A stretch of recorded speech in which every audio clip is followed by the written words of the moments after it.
जाननत्वार्धादिच चतुर्धाराधनाफलं क्रमेणां ध्रुवं वश्ये स्वस्वरूपोपलब्धये। पंचपरमेष्ठी भगवान की, अहिंसा में विश्व धर्म की, सिद्धांत शास्त्र की, परम पूज्य आचार्य अमित गति महामुनिराज की, चारित्र चक्रवर्ती प्रथमाचार्य शांति सागर जी महाराज की, संत शिरोमणि आचार्य गुरुवर विद्यासागर जी महाराज की, शांत मूर्ति वासल रत्नाकर आचार्य गुरुवर सन्मति सागर जी महाराज की, 3,9 करोड़ महामुनिराजों की आज के आनंद की।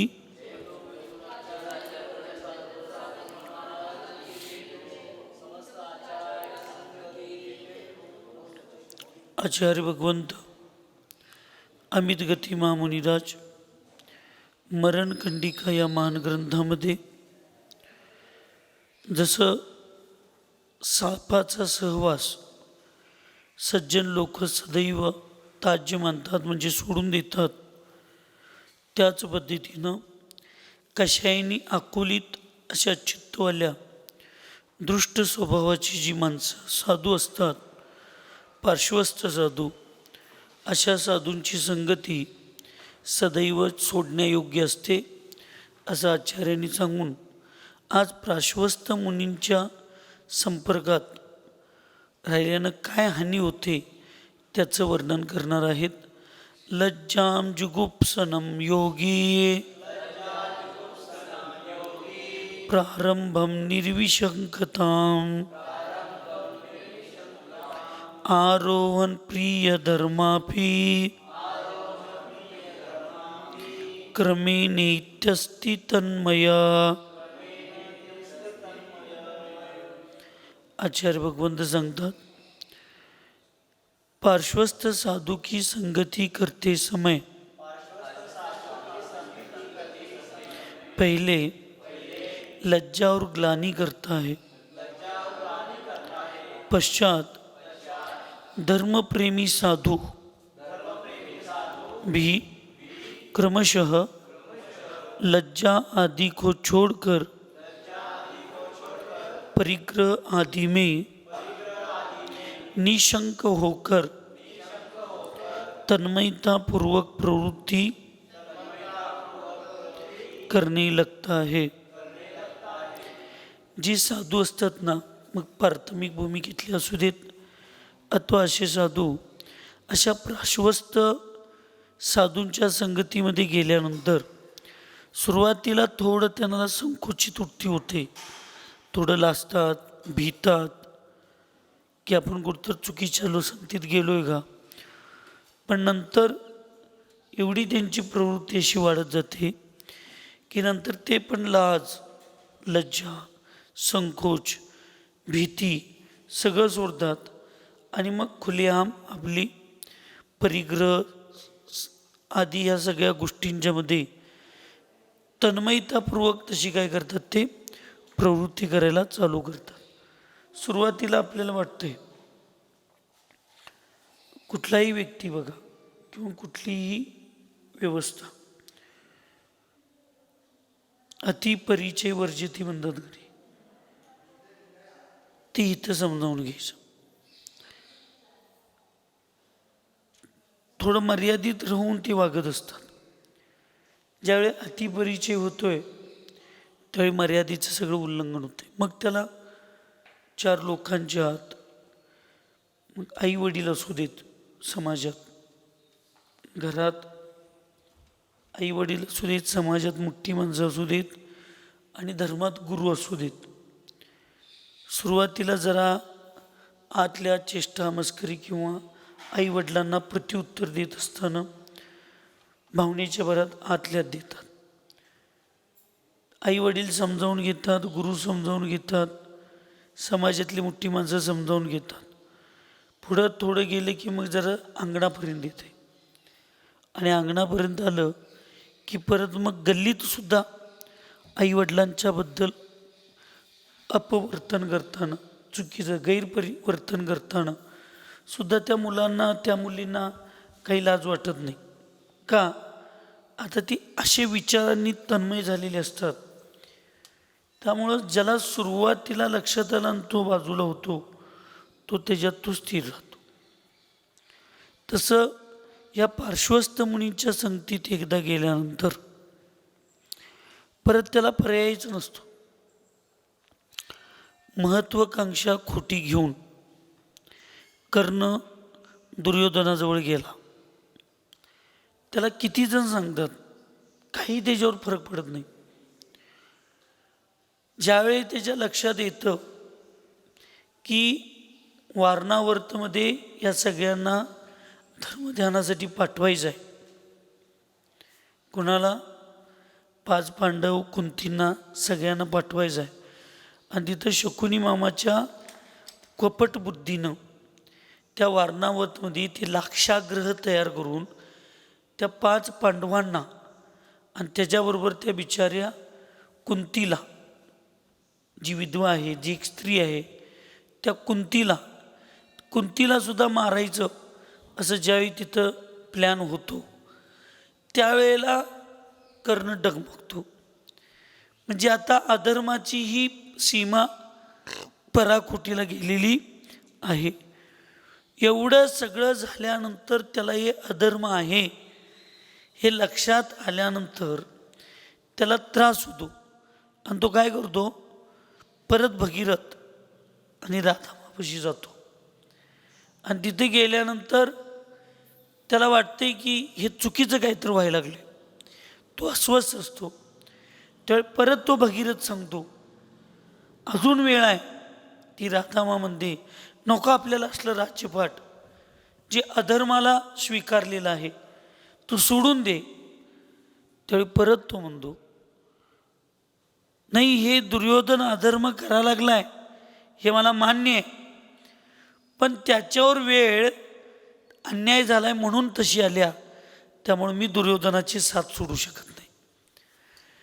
म्हणजे इतकी आहारी जातात लोक की चूक आधी लक्षात आल्यानंतर सुद्धा ही चूक आहे मानत नाही. ते आम्ही करायला लागलोय ते बरोबरच आहे अशा प्रवृत्तीमध्ये जाऊन परत ही लोक पाप करायला, खुलेआम पाप करायला भेट नव्हते.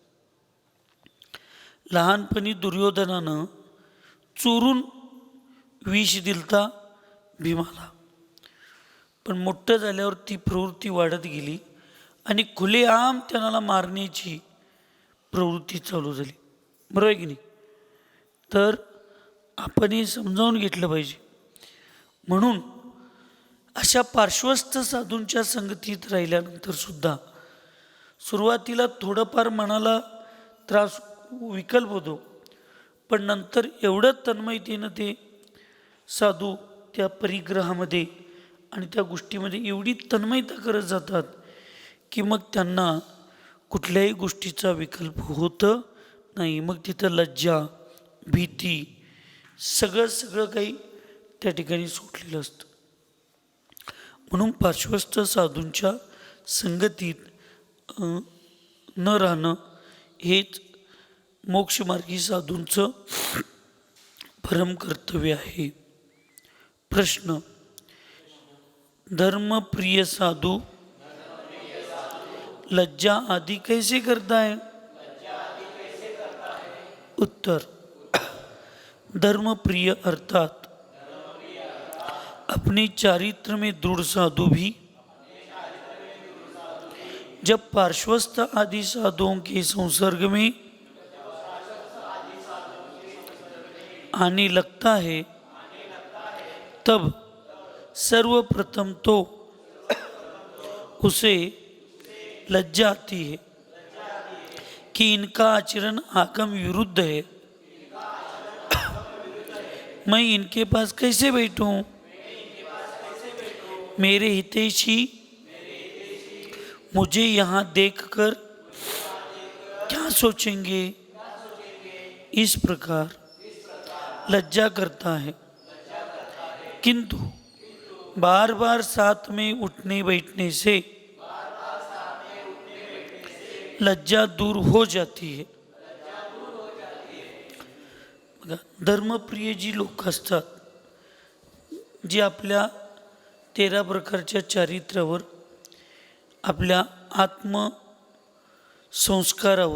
जे दृढ असतात, असे जे साधू असतात, त्या अशा साधूंच्या संगतीत गेल्यानंतर थोडं त्यांना सुरुवातीला मनाला संकोच होते की बाबा याचं चारित्र्य पण चुकीचं आहे, आचरण चुकीचं आहे, मग ह्यो माझं कल्याण कसं करणार, ह्याच्याजवळ राहून माझं चांगलं कसं होणार, पहिली गोष्ट. दुसरी, मग माझ्या आप्तेष्ट म्हणजे माझे सांघिक किंवा मला चांगलं म्हणणारे साधू यांच्याजवळ राहिलो तर मला कसं स्वीकारतील, माझ्याबद्दल त्यांच्या मनात भाव कसं चांगलं होईल, ते काय विचार करतील, असं विचार करून थोडं काय करत असतात, ते लाजत असतात. पण तिथनं पुढं त्यांना काय होत नाही, त्यांना कोणत्याही प्रकारची लाज. परत सारखं सारखं बसणं उठणं ज्याही चालू होतं त्यावेळी लज्जा दूर होते. व्यवहारात सुद्धा बघा, 1-2 उदाहरण घ्या. जी मर्यादाहीन स्त्री असते, मर्यादाहीन स्त्री, त्या स्त्रीची न कळत ओळख एखाद्या चांगल्या स्त्रीशी होते.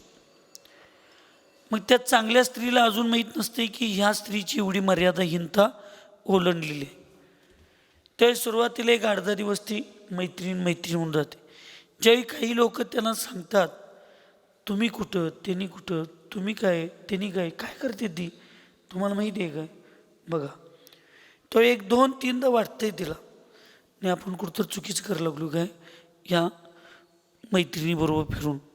पण ज्यावेळी तिच्या बोलण्याच्या आणि तिच्या वागण्यात ती आहारी जाते ते बघा, ती सगळं सोडून तिच्याबरोबर फिरायला चालू करते. जी चांगल्या घराण्यातली, चांगल्या संस्कारातली मुलं आणि पुरुष असतात, मुलं आणि पुरुष, ते मुलं आणि पुरुष बघा, एखाद्या व्यसनी व्यक्तीच्या संगतीत, एखाद्या दुराचार व्यक्तीच्या संगतीत असं कुठंतरी 5 मिनटं जरी बोलत उभा राहिलं तरी त्यांना भीती असते. लोक मला बघितले तर काय म्हणतील, मी ह्याच्याबरोबर आहे, मला काय म्हणतील, मला काय म्हणतील, विचार करतात. पण 1दा 2दा 3दा 4दा ते बोलत उभा राहिले, कोण काही नाही म्हटलं की एकदा त्यांच्यात संबंध चांगले आले, मग लोक काय म्हणायचे म्हणून देत, मला काय फरक पडते, म्हणून त्या संपर्कात तो जातच राहतो. आणि परत एवढी प्रवृत्ती वाढत जाते, सज्जनांच्या शर्टाचा सुद्धा, म्हणजे आता 2 प्रकारची लोक आहेत. एक रोज व्यसन करून, मद्यपान करून, दारू पिऊन रस्त्यानं भेलकडत येत असतो, त्याला लोक काही म्हणत नाहीत. आणि एक चांगला व्यक्ती आहे, चांगला प्रतिष्ठेवान घर आहे, चांगलं घर आहे, आई वडील चांगले आहेत, सगळे चांगले आहेत, अशा घरातला मुलगा एक दिवस येत असतो किंवा तो पुरुष येत असतो, त्यावेळी एक अगदी पूर्ण ओळखीचा एक व्यक्ती दारू पिऊन असं गटरीकडे पडलेला असतो. त्याला उचलून बाहेर काढून त्याला मदत करायच्या भावनेनं ते चांगल्या घरातला व्यक्ती, सज्जन व्यक्ती त्याला उचलून बाजूला काढतो. ते त्याच्या तोंडाला लागलेली दारू किंवा त्याच्या शर्टाला लागते आणि मग तो बाजूला काढतो आणि तो समाजात येतो. आल्यानंतर त्याच्या शर्टाचा वास येत असतो की शर्टाचा वास आल्यानंतर बघा समाजात लगेच चर्चा चालू होते, अरे ह्यो पण दारू पितो, ह्यो पण असला, याचं परिवार काय, ह्यो किती चांगल्या धर्मातला, किती चांगल्या कुलातला, यांचे आई वडील बघा किती धार्मिक आहेत आणि हे काय करायला लागलाय. आता त्यावेळी तो म्हणाला तर चालेल, तो रोज पिऊन गटरीकडे पडतोय, त्याची चर्चा तुम्ही करत नाही जा, आणि माझ्या नुसता शर्टाचा वास आला तर तुम्ही लगे माझ्याबद्दल एवढी चर्चा करता. बघा, सज्जनांच्या बाबतीत ही चर्चा आहे, दुर्जनांच्या बाबतीत कोण कितीही कसंही वागू दे. दुर्योधन किती चुकला त्याची कधी चर्चा होते, पण युधिष्ठिर एकदाच चुकला ते खेळ खेळून आणि त्याच्यात सगळं आपल्या बायकोला सगळ्या पोरांना लावला. युधिष्ठिरची किती चर्चा होते. दुर्योधन बादच आहे सतीश, बरोबर आहे की नाही? त्याची चर्चा करायचं काही काम नाही. चांगली माणसं चुकायची नाहीत. मग आपण चांगले आहे का वाईट आहे? नक्की आहे ना. मग ती वाईट किती पण चुकू देत. लोक त्यांना आता कंटाळल्यात, विसरून गेल्यात. पण चांगल्या लोकांनी एक जरी चूक केली तरी ती उठून दिसते. आपण जैन आहे, आपला धर्म सर्वात श्रेष्ठ आहे. आपलं गाव धार्मिकतेच्या रूपामध्ये श्रेष्ठ आहे. आपले आई वडील भले गरीब असतील, सर्वसामान्य असतील, शेतकरी असतील, पण आपले परिवार, आपलं मूळ आजोबा आजी हे पूर्वज आहेत. हे 4 लोकांच्यात बसणारे उठणारे होते, प्रतिष्ठित होते. यांच्या शब्दाला मान होता समाजात. अशा घरातली लोक, अशा घरातली मुलं, अशा घरातल्या मुली, अशा घरातल्या महिला जरा जरी चुकल्या तरी त्यांची चर्चा लगेच चालू व्हायला होती. का? आपलं घरानंच त्या लेवलचं आहे. त्यामुळं कोण बाहेरची किती चुकलेत आम्हाला माहीत नाही, आम्ही नका जरा सुद्धा चुकून चालणार नाही, अशी भूमिका ज्यांच्या हृदयात असते ती लोक जरा चूक व्हायला लागली की लज्जास्पद येऊन मागं सरतात. पण चुकीच्या लोकांची संपर्क संगती वाढत गेली की मग ही चांगल्या चांगल्या घरातली लोकंसुद्धा चुकीचं वागायला लाजत नाहीत, भेट नाहीत. काय त्यांना कमीपणा वाटत नाही त्याच्यात. ही अशी लोक आम्ही चुकालो असं म्हणत नाहीत. अरे आमच्या दम आहे म्हणून आम्ही करतोय म्हणते. तुमच्या खरंय खोटं आहे प्रकाशदा. आणि अशी ज्यावेळी 10वीस गोळा होत्यात त्यावेळी चांगल्या लोकांची त्यांनी बरोबर आपलं काढून मोकळं होत्यात. इथं तुमच्या हे हातकलंगल्यात येते की नाही तालुका, हां, शिरोळ तालुक्यातले एक गाव आहे. मग तिथं एक अशी 5-6 मित्र, खरं आहे सत्य आहे, 5-6 मित्र होते. अगदी त्यांचं वय 30-35 वय असेल, त्यावेळेला 40 वय असेल. ही एक 4-5 अशीच होती आणि एकटा चांगला होता. अगदी रोज मंदिराला जायचं सज्जन. अजून पण ते आहेत, त्यातले बहुतेक एकटा दुकटे गेले असतील, अजून एक 2-3 आहेत. ते अजून चांगला व्यक्ती आहे, तो रोज बसतील येतोय, सगळे येतोय, सगळं करतोय. मग ती 4-5 मित्र म्हणली आपण गोव्याला जाऊया. गोव्याला तो चांगला होता. ते म्हणलं गोव्याला कुठं जायचं, कुठंतरी चांगल्या ठिकाणी जाऊया. हे गोव्याला जायचं, तुला काय माहिती आहे म्हटलं. मग आता काय अत्यंत कट्टर मैत्री गेली. 5-6 जण गोव्याला गेली. 5 जणांनी एकटा सांभाळत होता, सगळं गेला. इतकी त्या व्यसनाच्या आहारी गेली, पायातलं फूट काढून त्या समुद्रातलं पाणी प्यायला लागली ती, असं बुटानं. इतकी त्याच्या आहारी गेली ती. म्हटलं तुम्ही लई अति करायला लागलाय, आता तुमचं गावात चला, सगळ्यांना जाऊन तुमची आबरूच काढतो म्हणला. त्याला पण ते पेलवलं नाही चांगल्या माणसाला. ठीक आहे म्हटले. मग शेवट दिवशी झालं. मग ही 5 जण जरा शानीच होती, असल्यांची बुद्धी लई चालत्या. मग ही काय म्हटली, जाताना रात्री 10 वाजता आपण गावात पोचायचं. किती वाजता? 10 वाजता. मग ही 10 वाजता आली. काय तो जरा शाना चांगला होता. तो सगळे यांच्या नादाला लागून 4 दिवस कंटाळा होता. तो गेल्याबरोबर जाऊन झोपला घरात. ही 4-5 होती की नाही, ही घरात जाऊन बॅगा ठेवली. परत गल्लीत चौकात आली, चावडीपाशी विशीत. आणि विशीत काय रात्री 12-1 वाजेपर्यंत आता लोक असतात. ही तिथं गेली. याला काय ह्यो एक चांगला असेल म्हणून घेऊन गेलो बघायला. पण तिथं असं वागावा, पण असं करावा. मग बसलेली लोक काय केले. अरे याला बुटात पाणी घेऊन प्यायला लागला.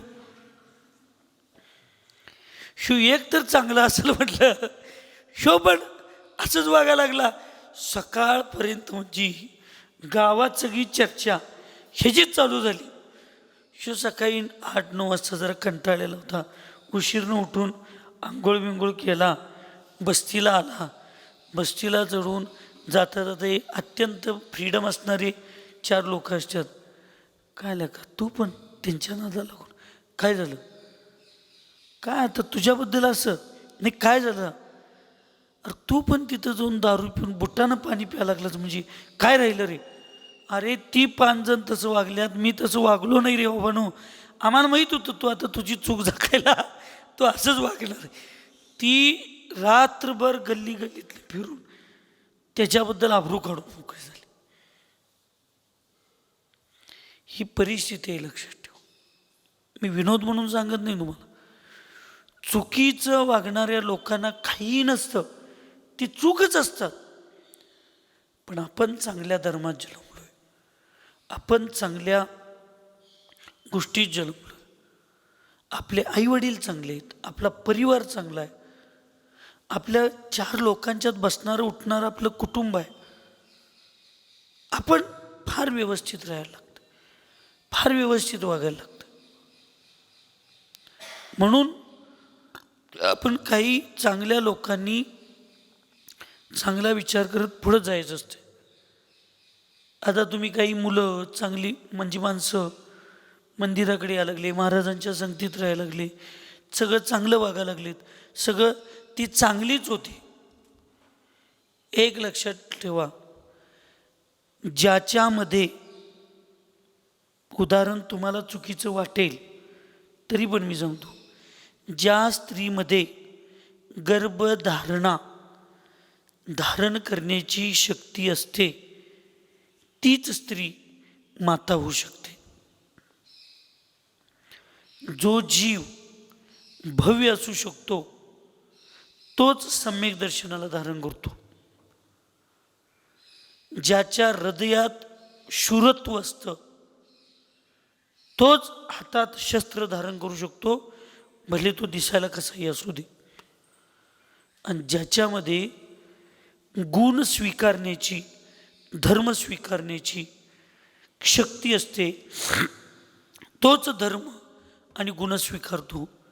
ज्या स्त्रीमध्ये गर्भधारणा करण्याची क्षमता नसते त्या स्त्रीचा आपल्या पतीशी कितीदाही संबंध होऊ दे, ती गर्भधारणा करणारच नाही. अभवी जीव कितीही मंदिरात पूजा करू दे, नाही तर गुरु महाराजांचं प्रवचन ऐकू दे, त्याच्यात सम्यक्त्व धारण करण्याची क्षमताच नाही, त्यामुळे तो सम्यक्त्व धारण करणारच नाही. तसं ज्या व्यक्तीमध्ये चांगलं गुण स्वीकारायची क्षमता नसते, तो कितीही झालं तर तो चांगलं गुण स्वीकारत नाही. तुम्ही लोकांनी आज चांगली गुण स्वीकारला, गुरूंची संगती स्वीकारला, भगवंतांचं दर्शन करायचं स्वीकारलं, हे सगळं स्वीकारला म्हणजे तुमच्या मूळ रक्तात, तुमच्या मूळ संस्कारात, DNA मध्ये हे चांगल्या गुणांची शक्ती लपलेली आहे. असल्याशिवाय तुम्ही केला काय? नंदूनच सवाल धरला. पैसे होतं म्हणून धरलास का नव्हतं म्हणून धरलास? होतं म्हणून धरलास. तसं ते फक्त लपलं होतं, आता ती जागृत झालं. तसं तुमच्यात गुण चांगली होती आहेत, लहानपणी कुठं ना कुठं तर आपल्यावर संस्कार चांगले झालेत किंवा आपल्या आत्म्यावर पूर्वभावात कुठं ना कुठं तर चांगले संस्कार झालेत, म्हणून तुम्हाला चांगलं वाटल्यावर लगेच तुम्ही काय केला? ग्रहण केलं. लगेच आपण ग्रहण करतो ते का? कुठं ना तर कुठं पूर्वी आपल्यावरती असतात. आणि मग आता आपण एकदा स्वीकारलो, आता जग काहीही म्हणू दे, अरे कसं काय तू बस्तीकडे आलायस, मी पण जैन आहे, माझा तो हक्क आहे. आपण कसं म्हणतोय, कुठं तर ग्रामपंचायतीत, कुठं तर सोसायटीत तुम्ही सभासद आहे, तुम्ही कुंभोजचं नागरिक आहे, तुम्हाला इलेक्शनला राहताना अरे तू का राहायला लागलायस का? मी सभासद नाही, माझा हक्क नाही, तो अधिकार आहे की नाही माझा, असं तिथं कसं आपण दरडावून बोलतोय, तसं आपण आता धर्म करायला लागल्यावर कोणतर चेष्टेत कुचेष्टेनं म्हणले अरे कसं काय, का मी जैन नाही, मी बस्तीला आलेलं चालत नाही, तो माझा हक्क आहे, तो माझा धर्म आहे, मी ते करणार आहे. आता मला कोणी हे करण्यापासून अडवू शकत नाही, असं स्वाभिमानानं बोललं पाहिजे. आपण चांगलं वागायला लागल्यावर कोण तर चेष्टा केली, चांगलं वागल्यावर पण लोक असं म्हणतात आपण यायचंच बंद करायचं नाही. काय गरज आहे? कुणासाठी आपला चांगलापणा, आपला धर्म, आपली नीती, आपली नैतिकता सोडून चालत्या? आपल्यासाठी आपण करायला लागलोय. पण हे सगळे विचार त्या साधूंच्यात नसतात आणि ते लज्जा सोडतात, सगळं सोडतात आणि चुकीचं वागायला चालू करतात. म्हणून अशा साधूंच्या संपर्कातून लांब राहिलं पाहिजे. पश्चात अधिक संपर्क बढ़ जाता है तब उनका असंयम पूर्ण आचरण दृष्टिगत होता है, तब उसे असंयम के प्रति ग्लानि उत्पन्न होती है कि मैं अमूल्य संयम का नाश करने में कैसे उद्यत हूँ. यह मेरा व्रतनाश का कार्य तो दुखदायक और दुरंत संसार में गिराने वाला होगा इत्यादी. म्हणजे मग नंतर त्याला कोणताही पश्चाताप होत नाही. तो संगतीमध्ये असंच वागत जातो. काय म्हणायचं? संगतीचा प्रभाव पडल्यावर काल काय म्हटलं की ढवळ्यापाशी. बर, मग आता आमचं गुण तुम्हाला लागणार का तुमची गुण आम्हाला लागणार? एकमेकाला एकमेकाचं घेऊया. तुमच्यात काय चांगलं आहे ते आम्ही घेतो, आमच्यात काय चुकून जरा चांगलं काहीतरी असेल की आहे की नाही? आमच्यात चांगलं काय, आमच्याकडे काय चांगलं आहे की नाही? हा, मग त्यातलं जरा घ्यायचं आणि तुमच्याकडे पण काहीतरी चांगलं असणार आहे की नाही? ते आम्ही घ्यायचं. तुमच्यातलं चांगलं आम्ही घेतलो, आमच्यातलं चांगलं तुम्ही घेतला तर दोघं पण काय होतं? चांगलं होतं. तुमच्यात काय एखादं चुकून दुर्गुण असलं तर मी घेतलो आणि माझ्यातलं एकदा चुकून दुर्गुण एक दुर्गुण तुम्ही घेतला तर दोघं पण काय होणार? बिघडणार. दोघं बिघडायचं काय सुधारायचं? कोण ठरवणार? आपणच ठरवायचं का दुसरी ठरवणार? मग ठरवलं की नाही? चांगलं व्हायचं काय वाईट व्हायचं? करायचं ना. मग आत्ता चांगलं करायचं. आत्ता हे वय समाधीत चांगलं करायचं आहे का फिरायचं वय चांगलं आहे? हे आत्ता वय काय करायचं आहे चांगलं? मग समाधी करायचं म्हणजे चांगलं, आणि फिरत बसलं तर बिघडत जाणार ना. तुमच्यासाठी आमच्यासाठी नव्हतं. म्हणून तशी दृढता ठेवायची. काय जरी झालं तरी मी घेतलेला निर्णय बदलणार नाही. जान जाय पर वचन न जाय, बरोबर की नाही? हे चांगल्या सज्जन लोकांचं लक्षण असते. त्यामुळे दृढता करायचं. हे शरीर आहे, हे नाशच होणार आहे, आज नाही तर उद्या होणार. मग ते सोडून देण्यापेक्षा आपणच त्याला सोडून गेलो तर चांगलं असतं. मिथ्या दृष्टी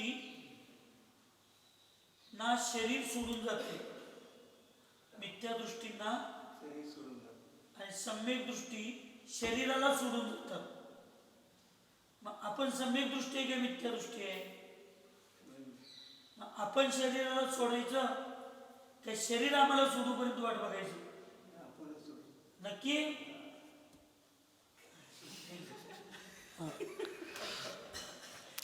म्हणजे अशी दृढता सज्जन लोकांच्या मध्ये असते. ऐकायला लागल्याचं काय? काय जर झालं तर त्यांनी आता मी सोडणार नाही म्हणतात, माझा संकल्प, बरोबर आहे की नाही? तसं तुम्ही आता काय जरी झालं तरी धर्म सोडायचा महाराजाला सोडायला चाललं तर नाही. कोण काय कसं पण म्हणू देत, माझ्या पुण्याचा उदय आहे. निदान निम्म वय झाल्यावर तर मला धर्म कळला. आता कोण काहीही करू देत, कोण काहीही म्हणू देत, माझ्यावर कितीही संकट येऊ दे, माझ्यावर कसलेही उपसर्ग येऊ दे, मला ह्या संकटामध्ये, मला या उपसर्गामध्ये खरा मार्ग, खरं मार्गदर्शन आणि स्थिर करणारं या विश्वामध्ये 3च व्यवस्था आहेत. एक धर्म, एक गुरु आणि एक वास्तविक आईवडील. या तिन्हींच्या पेक्षा मला माझ्या धर्मामध्ये, माझ्या अडचणीमध्ये, म्हणजे माझ्या जीवनात वास्तविक साथ देणारे, खरे मार्गदर्शन करणारे दुसरे कोण नसतात. लक्षात, ते आपल्याला आता मिळालंय तर आपण सोडायचं नाही. पश्चात बार बार असंयम प्रवृत्तिजन्य संपर्क से ग्लानि भी समाप्त हो जाती है, तब चारित्र नाशक नो कर्म, चारित्र नौ नहीं, नो कर्म, चारित्र मोह कर्म की उदीरना में कारण पड़ते हैं, जिससे चारित्र मोह प्रकृति के उदय की वशवर्तिता से अतिचारों की उपेक्षा करते हुए व्रतभंग रूप अनाचार के लिए उद्यत हो जाता है, तथा व्रतभंग होते ही वह साधु आरंभ परिग्रह आदि में मन से तन्मय होने लगता है. असं सारखं सारखं असंयमी प्रवृत्तीजन्य संपर्काने त्याचे ग्लानी, त्याची भीती सगळी संपून जाते आणि चारित्रनाशक नो कर्म, चारित्र मोहकर्माच्या उदीरणेमध्ये कारणीभूत ठरते आणि तो अतिचारांची उपेक्षा करतो आणि व्रतभंग करून अनाचारामध्ये उद्यत होत जातो आणि व्रतभंग होते आणि मग तो साधू हळूहळू त्या ठिकाणी काय करतो, आरंभ परिग्रह आदीमध्ये तन्मय होतो. ऐकायलाय? म्हणून महाराज सारखे सारखे सूचना देत असतात की कुठलीही चुकीची गोष्ट सुरुवात झाली की लगेच जर सावध झाला तर तुमच्या आयुष्याचं कल्याण आहे. नाहीतर एकदा चुकीची गोष्ट चालू झाली आणि तुम्ही जर सावध नाही झाला, आम्ही काही गोष्टी केलोय त्याचा पश्चाताप पण झाला आणि त्याची फळ पण भोगायला लागलो, पण आम्ही तुम्हाला सावध करणं आमचं गरजेचं आहे. काय सांगत्यात, ह्यांनी कुठं लई शान आहेत तर आम्हाला सांगत्यात, मग राहो तुम्ही पण राहो बिघडत. त्यामुळं जग व्यवस्था हे जे आहे ना, याला कुठंपर्यंत घ्यायचं तिथंपर्यंत स्वीकारायचं. अति जर याचा संपर्क वाढत गेला तर लक्षात ठेवायचं, आपल्या मूळ धर्मापासून, मूळ तत्वापासून, मूळ विचारापासून आपण अलिप्त होतो. राडीत राहून कमळासारखं राहायला पाहिजे. या सगळ्यांच्यात राहून यांच्यापासून अलिप्त राहण्यासाठी मानसिकता असली पाहिजे. आणि एकदा जर ही प्रवृत्ती वाढत गेली तर परत ती प्रवृत्ती सुधारणं अत्यंत, ती प्रवृत्ती विकृती रूपामध्ये परिवर्तित होत असते. सांगायचं काम आहे आमचं, आम्ही सांगत जाणार. तुमच्या जर पुण्यकर्माचा उदय आणि पुरुषार्थ करण्याचं सामर्थ्य तुमच्यात असेल तर सावध उचिला. पापकर्माचा उदय आणि पुरुषार्थ करण्याचं सामर्थ्य नसेल तर मग गुरूंच्याबद्दल द्वेष, ईर्ष्या, मत्सर करून मग जी पूर्वीची लोक वागली तसंच तुम्ही वागत बसला. जी भूतकाळात लोक गुरूंचं ऐकली, धर्माचं समजावून घेतली आणि एकत्रित राहण्याची भावना केली, त्या लोकांची प्रगती होते. जी लोक ह्यांनी काय सांगतात आणि त्यांनी काय सांगतात म्हणून स्वच्छंद प्रवृत्ती निर्माण केली तर मग ते बिघडतात. काल रात्री आम्ही पक्कूदादा बसलो होतो, वयावरती करताना ते आलते. तर तुमच्या परिवाराचं त्यांनी सांगितलं की 4-5 जण भाऊ भाऊ काय तर 25-30 जण होते ते लहान लग्नाच्या अगोदर वगैरे. तर ते बोरिंग मशीनला काम एवढं असायचं आणि माणसंच मिळणार नाहीत ती काम करणारी. तर ते पैपा किंवा ते काय म्हणजे सगळं ते काय मोठे मोठे ते अवजार असतात ते सगळं आम्ही सगळे भाऊ चुलते आम्ही आमच्या हातनं नोकरागत तिथं गड्यागत काम केलो. का नाही केलो तर पुढलं काम सुटते. त्यामुळं गड्यांना द्यायचे पैसे पण वाचले आणि नवीन काम जास्त व्हायला लागलं. जिथं 2-3 कामं होणार तिथं 4-4, 5-5 कामं व्हायला लागली. आणि त्यावेळेला कष्ट केलेल्या कामात त्यावेळी जे आमच्या परिवाराचं नाव झालं त्या क्षेत्रामध्ये किंवा त्यावेळी जी कष्ट करण्याची प्रवृत्ती निर्माण झाली, त्यावेळी जे 4 पैसे मिळाले आणि त्याच्यात जे वाढत वाढत वाढत गेलो, त्याच्यामुळं आज इथं आम्ही आहे. आज आम्ही गाडीतनं फिरायला लागलो आणि लोकांच्याकडं कामं करून घ्यायला लागलो. पण सुरुवातीच्या काळात आम्ही स्वतः आमच्या घरातली सगळी लोक रात्रंदिवस राबत होती. काय 80-80 भाकऱ्या, 90-90 भाकऱ्या आमच्या घरातल्या बायका बडवून देत होत्या. आम्ही ती घेऊन बांधून घेऊन जात होतो. आहे काय बरोबर आहे का चुकीचं आहे? पण तीच गोष्ट आज पण तुम्ही लक्षात ठेवला पाहिजे. त्यावेळी घरातल्या भाकऱ्या खाऊन काम केला म्हणून तुम्ही आज इथं आला. आज पैसे जास्त मिळालं म्हणून धाब्यावरच्या रोट्या चालू केला. बरं आहे का चुकीचं आहे? घरचं खाल्ला म्हणून तुम्हाला ती ताकद होती, ती प्रवृत्ती होती काम करण्याची.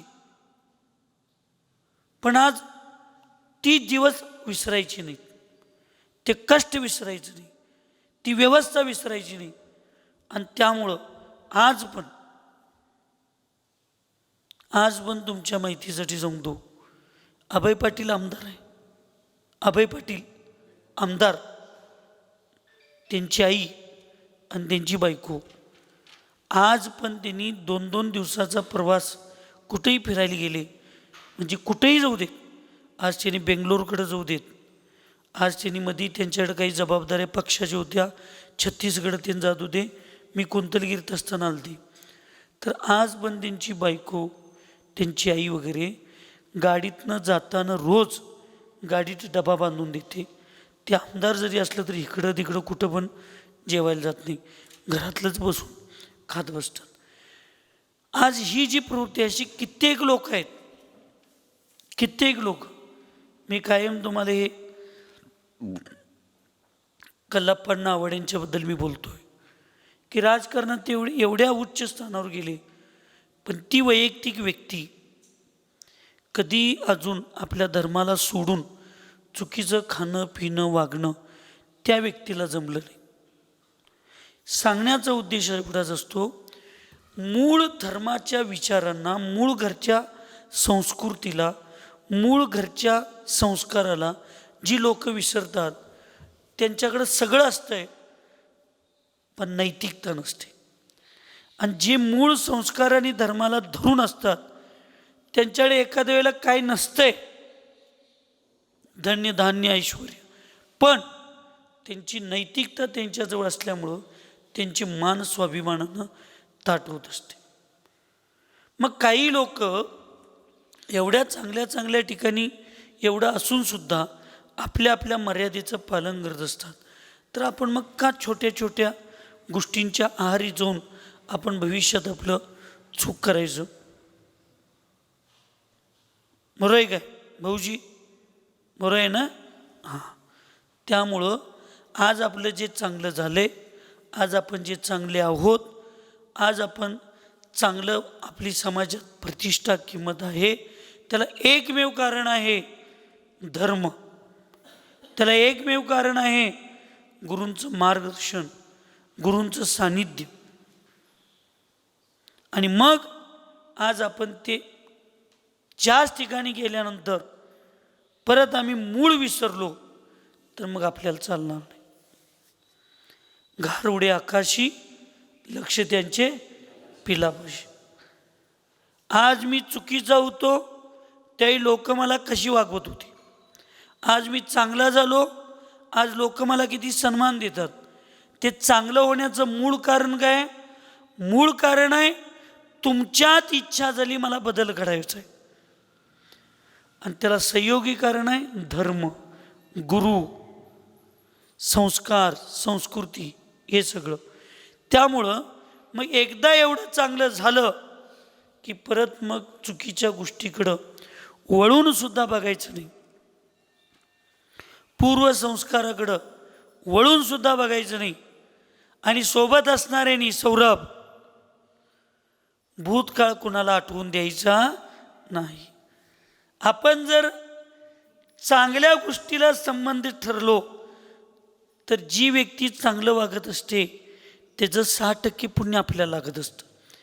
आणि आपल्या कुठल्या व्यवहारामुळं, आपल्या कुठल्या बोलण्यामुळं, आपल्या कुठल्या चेष्टेमुळं, मी चेष्टा करायलो नाही, वास्तविक सांगायला लागलो, आपल्या कुठल्या बोलण्यामुळं, आपल्या कुठल्या चेष्टेमुळं, आपल्या कुठल्या व्यवहारामुळं एखादा व्यक्ती परत जर टर्न घेण्याची लक्षणं दिसली तर तो आयुष्यभर परत जेवढं पाप करेल त्यातलं 6% पाप बिनमागता आपल्याला.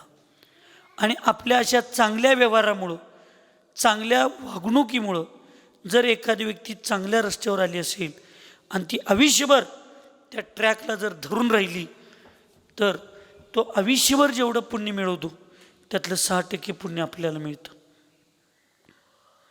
हे लक्षात ठेवायचं. त्यामुळं चेष्टे मस्करीत सुद्धा, काय सांगायला लागलो मी, चेष्टा आणि मस्करीमध्ये सुद्धा एखाद्या व्यक्तीला चुकीचे विचार येतील असा कधी कुणाशी व्यवहार करे, मग ती खरी मैत्री. त्याला काय म्हणायचं? मग ती खरी मैत्री. चेष्टा मस्करी करणं म्हणजे मैत्री नव्हे. मैत्री म्हणजे एकमेकाशी चांगलं वागण्याचा स्वाभिमानानं केलेला जो प्रयत्न असतो, जो व्यवहार असतो, त्याला मैत्री म्हणलं जातं. म्हणून आपण असं सगळ्यांनी जगलं पाहिजे, वागलं पाहिजे. आपल्या निमित्तानं एखादी व्यक्ती धर्मात नाही आली तर चालेल. ऐकायला लागलाय? आपल्या निमित्तानं एखादी व्यक्ती धर्मात नाही आली तर चालेल, पण आपल्या निमित्ताने एखादी व्यक्ती धर्म सोडायला निमित्त ठरू नये याच्याकडे लक्ष देणं, हेच वास्तविक जैन धर्माचा अर्थ आहे. भला किसी का करना सको तो, बुरा किसी का मत करना.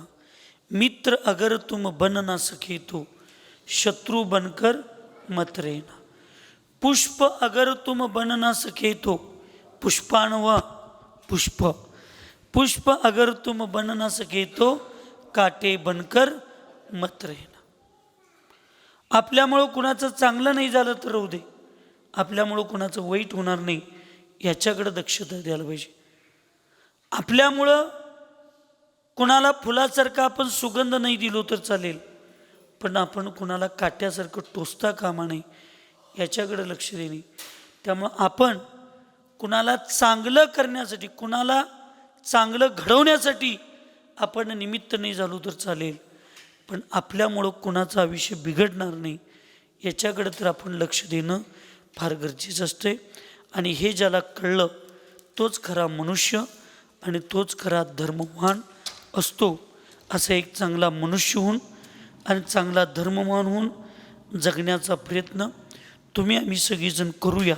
आणि ते सामर्थ्य, ती शक्ती, ती दृढता भगवान तुम्हाला आम्हाला देऊ, एवढीच मंगलमय भावना करून सुखी रहे सब जीव जगत में, कोई कभी न घबरावे, वैर पाप अभिमान छोड़ जग नित्य नहीं मंगल गावे।